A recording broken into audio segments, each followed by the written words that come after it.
slave-driving philosophy. Slavery originates in Africa. Slavery. I mean, we like to say democracy. Some people give it to Athens, but we know democracy was in Timbuktu, Kush, Ethiopia, and these ancients of Egypt. Had we knew democracy was there, but no one talks about cannibalism. Nobody want to talk about that. They said the whites were lying when they went there and said black people were eating each other. No, they weren't. It was unfashionable to talk about it, say, 30 years ago. Black people get upset. We're not savages. No, no, no. Let me show you a few pictures. Let me show you a few graveyards. Let me show you Rwanda today.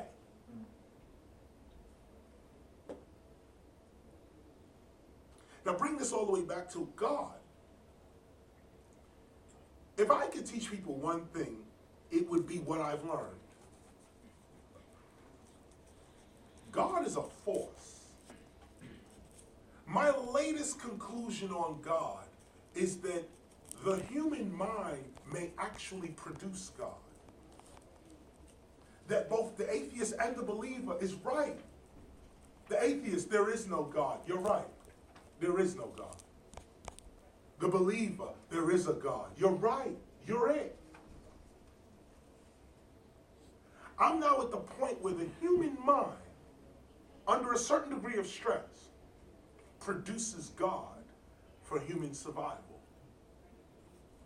Those who have what they need in life, you notice they don't need God either. They're the most immoral. Why does the being rich is connected to immorality and unethical behavior? Anytime you say rich, he's rich, she's wealthy, oh, they stole it. Oh, they lying. Oh, how did they get? So, what God are we serving when you say, when will the righteous be in power? When will? Here's the last part on this. The righteous are in power. Imagine that. The world is the way it is because of righteous people. Enlightened geniuses are running the world right now. The people that run the world are not warmongers. War is math. War is what happens to corporations as they, do business in the free market capitalist society. War happens. It happens.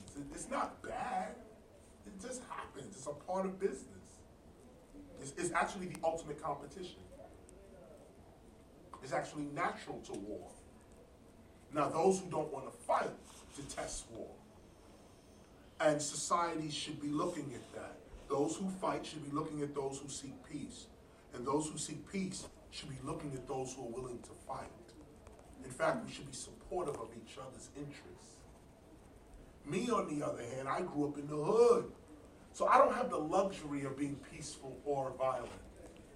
We live in a different situation. You weak, I'm taking your money. Period. I don't know where everybody else lived. But when I grew up, there was no, you weak, we having you. You don't know nobody around here, we getting you.